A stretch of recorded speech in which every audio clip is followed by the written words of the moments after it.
This is the Lone Creator YouTube. We hope this video helps.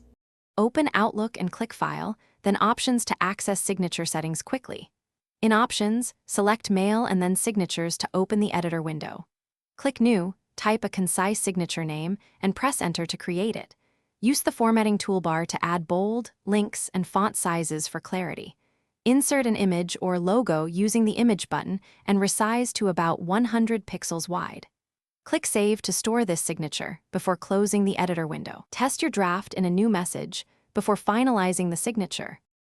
Set default signatures for new messages and replies separately in the Signatures and Stationery dialog. Choose an account, then pick your signature for new messages and optionally for replies or forwards. To insert a different signature in a message, open the Message tab. Pick Signature and choose the signature you want from the list.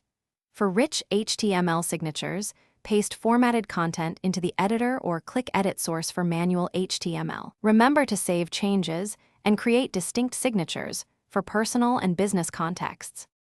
On Outlook Mobile, open Settings and tap Signatures to set a simple text signature for your device. Mobile signatures do not support complex HTML or images reliably across devices and mail servers.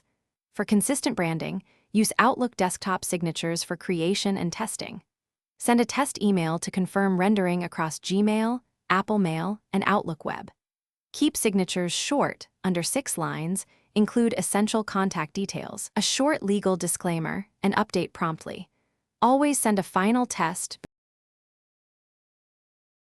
Thanks for watching. Consider subscribing if we helped you.